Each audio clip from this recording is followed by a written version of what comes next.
Hello guys, and welcome to lesson 3 of our vegan baking basics. Today, by popular request, we are making cinnamon rolls. So you may have noticed the setup today is a little bit different because we are making a yeasted dough. So the other recipe that we made last week, that was cake, and cake uses baking powder and baking soda to rise. Today we're making a yeast dough, which means that we are using yeast to make our dough nice and fluffy and delicious. So yeast can be a little bit intimidating if you've never used it before. I know it can be scary. You can be thinking, how do I know that it's going to rise correctly? How do I know that it's going to taste right? So this recipe is super basic. It makes it very easy. I myself am not super confident with yeast dough. So this is one that I've made for many years and it has never let me down. So if you're scared to try and you're scared to start using yeast in your recipes, this is a really good introduction to that.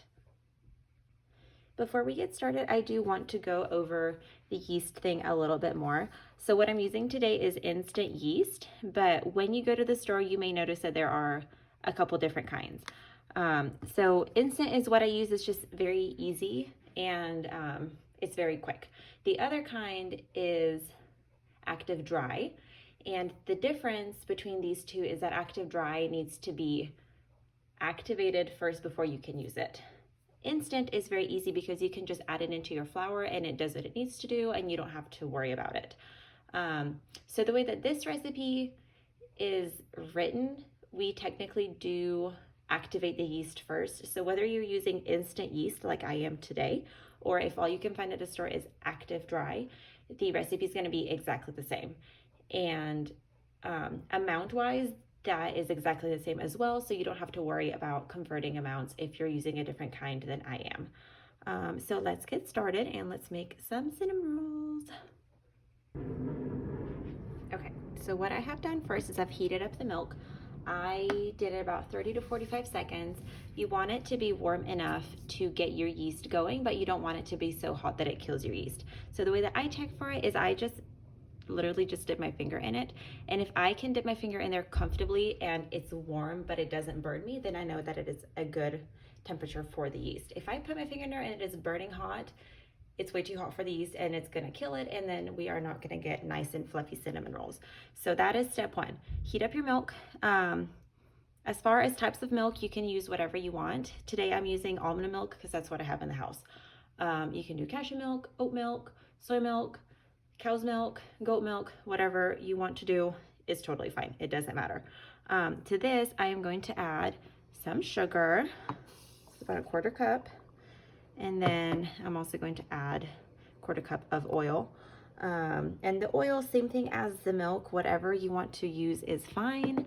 Today I have vegetable oil. That's what I tend to use when I bake, but you can do melted vegan butter, you could do melted coconut oil, you could do olive oil. We really just need some sort of fat in there is the idea. So kind of mix that all up together, and then to that I'm going to add my instant yeast. This is 1/2 tablespoon. If you're buying the packets, it's about 1/2 packet because this is a pretty small batch recipe. So I'm gonna dump that right in there, get all those little granules, mix that up, and then kind of let it hang out. So going back to the different kinds of yeast, because I'm using instant today, I really can just mix it up and add it to my recipe. If you're using the active dry, you do need to mix this up and let it sit for 10 to 15 minutes until it starts to get bubbly. Generally you will get kind of like some crusty bubbles on the top, which I know sounds disgusting. Okay, crusty bubbles isn't right. Think of it more like foam. It's almost like the foam that's on top of beer. So that's what will happen, and that's what you want, and that will tell you that your yeast is alive, it is active, it's ready to bake. So very important, mixing this up first, and then once we know that our yeast is ready to go, then we can proceed with the rest of the recipe. Okay, so once you've mixed up your wet ingredients, your yeast is active, you can go ahead and start mixing your stuff. So in here is just 2 cups of flour, that's it. Nothing else added for now. To that we are gonna pour in the milk, oil, sugar, and yeast mixture that we just whipped up. And then I'm actually going to grab a spatula for mixing to make my life easier. Okay, and so literally we're just gonna mix this up. It is going to be a little soft and squishy. That's totally fine. That's what we want for right now. We will be adding more flour later. So again, if you are thinking, oh, this is like really wet, I don't think it's right. It's right, I promise. Just trust me, trust the process. So literally we're just gonna mix this up, get it all incorporated, and then we are going to let the dough rise for the first time. So let me get all that good stuff in there. So what you're gonna wanna do is you wanna cover the bowl and then put it somewhere warm. What I like to do is I like to cover it with plastic wrap to make sure that my heat is kind of locked in there. And then I put a tea towel over it.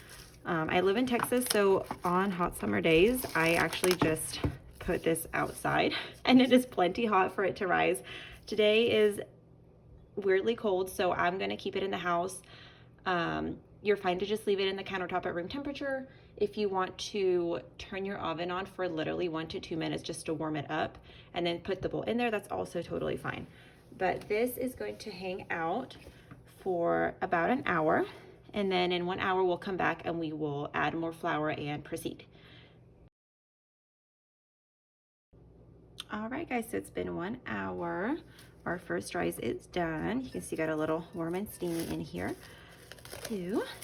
It's gotten puffier than it was before, which is what we wanted. We want to make sure that the yeast is working. So that was our first rise. So now we are going to get the dough ready for the second rise. So to what we already have, we are going to add a little bit more flour. There's baking powder, baking soda, and salt in here. So I'm going to throw that right in. Mix it up. We're just going to knead it a little bit, and then this next rise is going to be the long one. So really I would give it as much time as you've got, minimum a couple of hours. What I like to do is I like to let it rise overnight so it gets really nice and puffy, really fluffy, and then that way when you wake up in the morning you have everything ready to make fresh cinnamon rolls for breakfast. It's pretty awesome. So just going to mix this up, incorporate all my flour in. You can also throw it onto the countertop and do it. I just do it in the bowl so I don't dirty as many dishes. But there's not a wrong way to do it. But that's kind of the reason why I pick a really big bowl is, one, it can have all the room that it needs to rise, and then two, I can knead it in the bowl and save myself dirtying the counter and dirtying all the other stuff, because, you know, work smarter, not harder. That's what we're all about.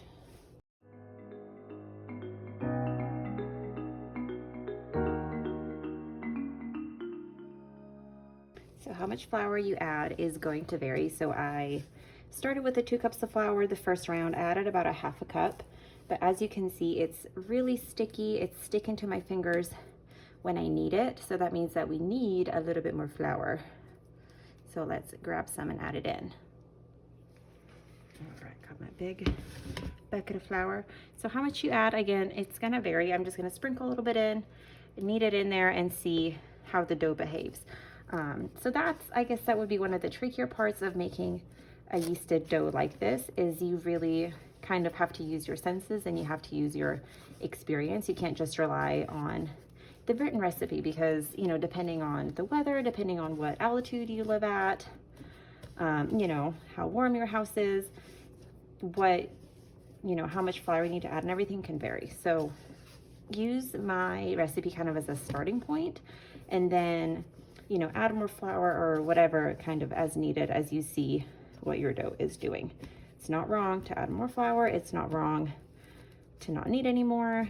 Honestly, I feel like it varies every time I make it just because of all the outside factors. So don't worry about it. It's not a big deal. You're just going to knead it until it looks right.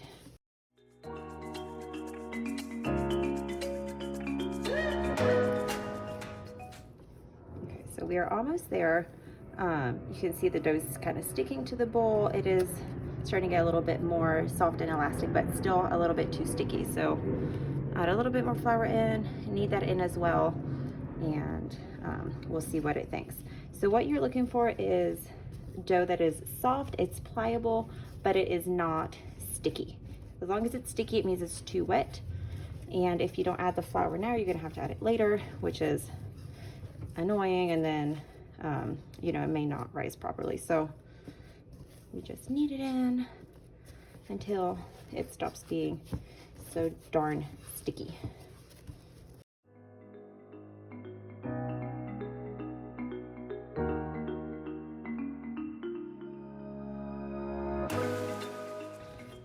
All right, so I think this is good. You can see it's, you know, it's not dry, it's still a little sticky, but it's not tacky, it's not sticking to my hands as much. So I think I'm going to stop there. I'm going to put it back in the bowl. You can grease the bowl if you want to. I usually don't, and I don't have any issues with it. Personal preference. And what I'm going to do is I'm going to cover this back up and cover it with a tea towel again. And then it's going to be the second rise, which again is the long one. So minimum, honestly, minimum like 3-4 hours. But like I said, I like to let it go all night, so that when I wake up in the morning, it is always perfect. So sleep tight, and then we'll be back in the morning to finish it up. All right, hello friends. So now it is morning. Our little dough has been rising all night. You can see it is so nice and puffy. So at this point, technically your dough is ready. I'm going to be making cinnamon rolls today just because that's kind of what everyone thinks of when they think of a sweet dough. But you can really do anything you want with this. So you can turn it into buns, like hot cross buns, chocolate chip buns.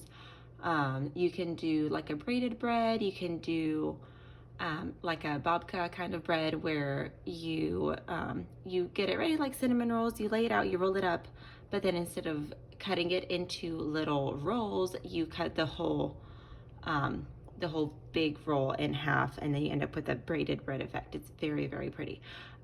You could do like a giant cinnamon roll. And honestly, speaking of cinnamon rolls, you can put whatever filling you want in these. You will find on my website, I have like a million shades of sweet rolls. So, you know, there's like chocolate peanut butter, there's coffee, there's berry, carrot cake. I've kind of done a lot of different fun flavors. So just because I'm making traditional cinnamon today does not mean that you can't fill these with whatever your heart desires.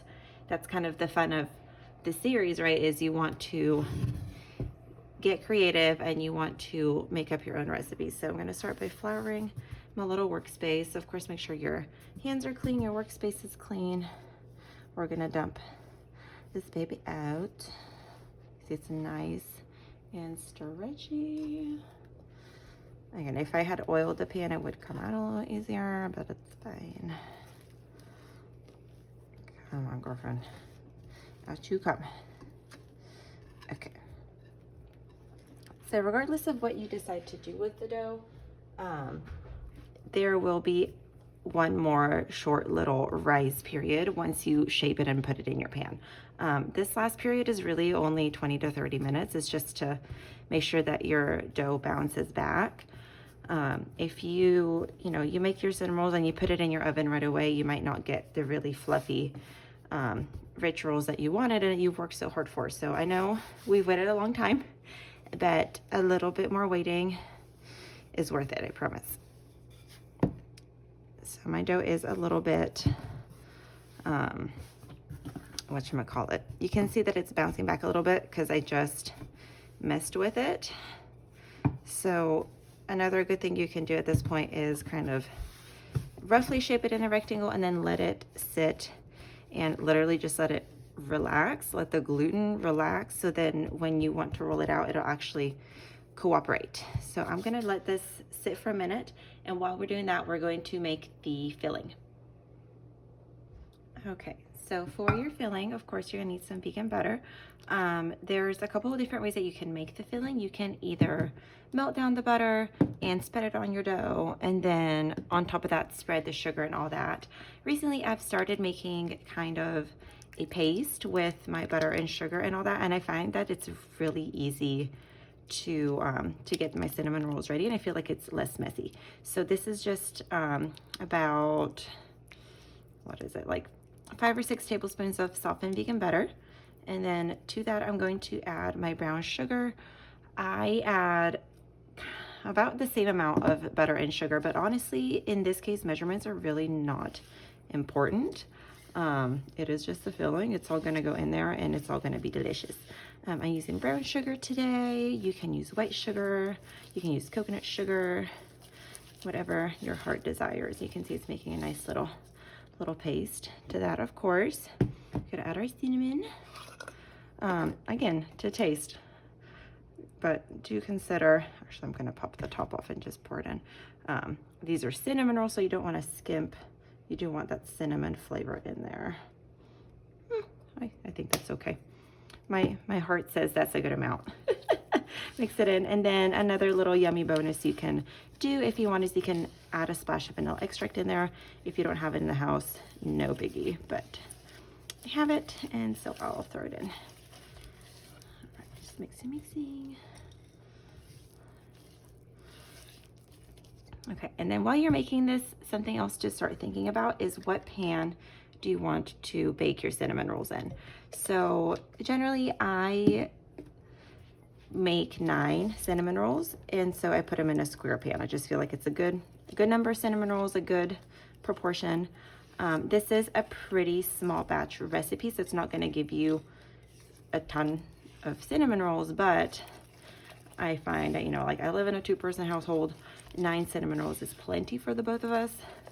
If you want more, of course, you can always double the recipe. Okay, so we got our nice little filling spread ready. But yeah, so pan-wise, I usually use an 8x8 square pan, and that works well for what I want. Okay, so let's sprinkle a little bit more flour on our dough. Let's see if it is ready to be rolled. Much better. You see, I don't know if you noticed earlier when I was trying to roll it out, it would immediately kind of go back to the shape it was in before. Now it is being a little bit more cooperative and actually staying in the shape that I put it in. So how big do you want to roll out your dough? Again, that depends. Do you want kind of thin cinnamon rolls with a lot of swirls, or do you want fatter, more doughy cinnamon rolls? I like the fat ones, so I try to not roll it out too much. There's not a wrong way to do it. Even if you today make something that you're like, oh, you know, I wish I would have made them different. Well, then make them different next time. They're still gonna taste delicious. They're still gonna be good, but now you know for next time. Okay, honestly, I think I'm okay with that, because the dough also gets a little bit spread out when you are spreading your filling on it. You wanna make sure it's all about the same thickness. You don't want one really thin spot. I feel like it's kind of thin over here in the corner. Okay, so there is that. Here is our filling that we just made. We're gonna dump that right on there, and we're gonna spread it around town.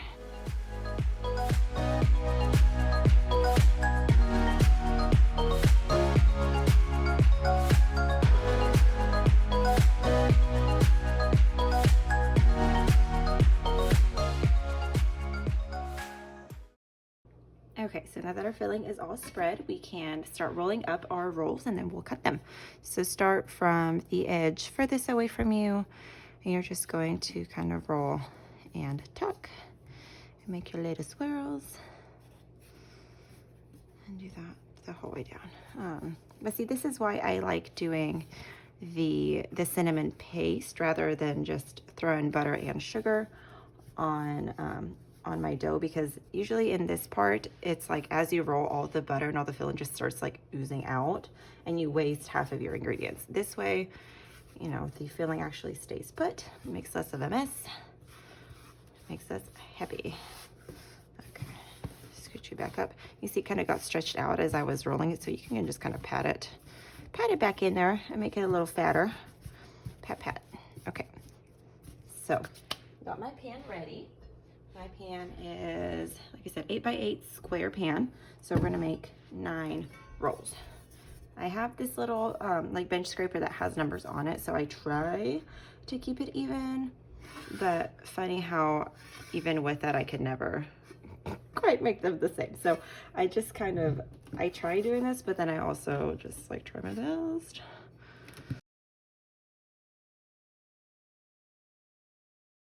But yeah, so there's our little swirl, so cute. So you can just start placing them in your pan. I am a little neurotic about it, so I like to make all the swirls go the same way so they look pretty when they're baked. Except this one is the butt, so that one's not gonna cooperate, but it's fine. And then cut this one into thirds, place them in there. Okay, and so like we said, we're gonna do this part, and then we are gonna give the dough just one more little rise, because as you can see, the rolls are really tight right now. They're not puffy, I mean, they are soft, but they're not nice and puffy. So we will give this 30 minutes, and you'll notice that it'll make a big difference. And then after 30 minutes, we can finally bake them, and then we can eat them, and you will see that all your hard work has paid off, because these are gonna be delicious. I'm gonna move this over, put this little bitty one in the middle. Okay, so there is that. I am going to reuse my plastic wrap from earlier actually, and cover these up again, and then throw the towel on them again, and can let this hang out, and then we will bake shortly. All right, so it's been 30 minutes. Here are our rolls. You can see now they're getting a little bit more fat and fluffy. So now it is time to bake. These are gonna go in an oven at 375 for 20, maybe 25 minutes. It just kind of depends. What you're looking for when these are ready is the top is gonna be golden brown and they're gonna be cooked inside. You know, we all like kind of a gooey underbaked roll, but if it's too underbaked, then it's just not good. So we wanna make sure it is thoroughly cooked so that we can have the perfect cinnamon roll. So off we go. Time to bake. We'll be back shortly. And here they are. So I ended up baking these for about 25 minutes.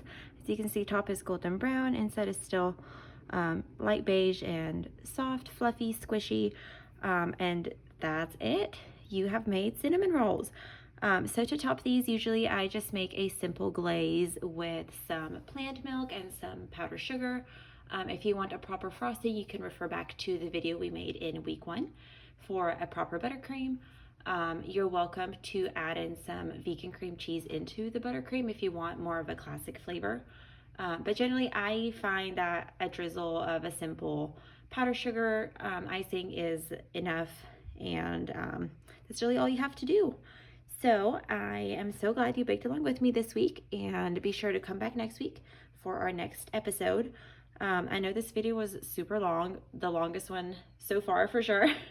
I feel like I've covered everything, but if you have any questions, please leave me a comment, whether that is on YouTube, on Facebook, on my Instagram stories, on my IGTV, wherever you find this video. If you have any questions, feel free to let me know, and I'll be happy to help you.